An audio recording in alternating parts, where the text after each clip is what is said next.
Airspace in Montana was briefly closed by the FAA yesterday while NORAD fighter jets were sent to investigate a radar anomaly near the Canadian border. Aircraft did not find any correlating object.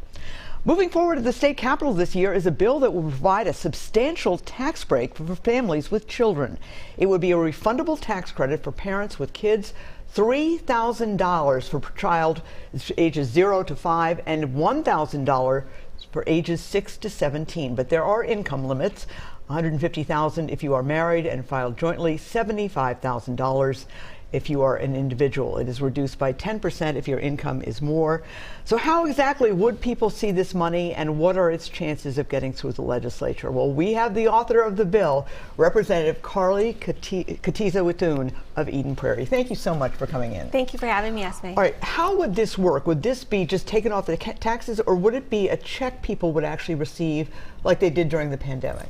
So my goal is that they would get a direct deposit, very similar to how the federal expanded tax credit worked in 2021 until that funding was not renewed by Congress. And you are the mother of 4 young children. How much does your legislative work and the kinds of things that you propose, how much is that influenced by being a mom?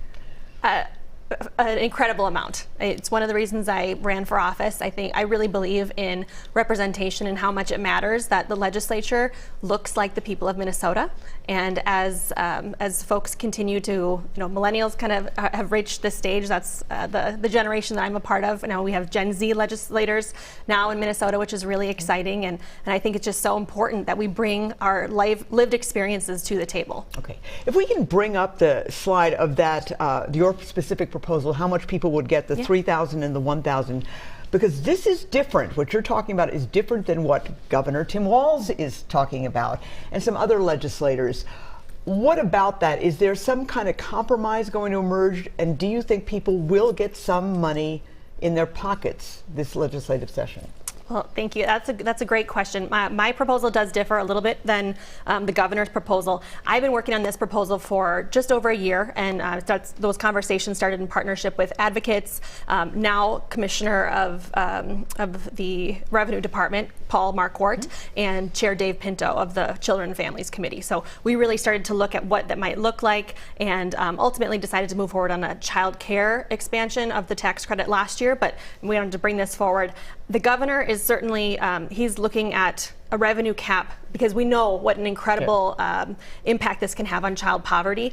But I know that it wasn't just families who are lower income that have been impacted negatively by the pandemic, and everyone can use a little bit of extra help these days. I think a lot of people would agree with that. In terms of the legislature, it appears that Speaker Melissa Hortman and also Senate Majority Leader Carrie Kotyza-Witthuhun are doing a pretty good job of keeping everyone together, and these votes keep coming. I mean, how unified is the Democratic caucus in the House?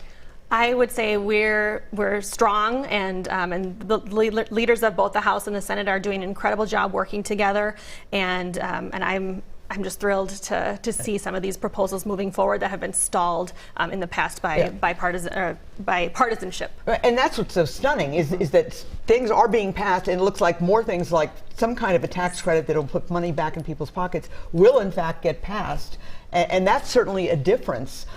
Is that something that you sort of feel and hear every day? I know it's a different setup over there. Yeah, I do. I really do. And I think, so this proposal, I'm working with Republican Senator Eric Pratt over in the Senate on this. He and I have done some great bipartisan work together previously, and I'm excited about that because, making sure that families and children have the support that they need is not a partisan issue. I really like to say that babies are bipartisan. Yes, there you go. And Senator Pratt, obviously a Republican, as you mentioned.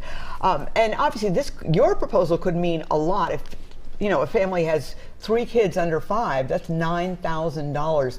Would that be taxed by the state?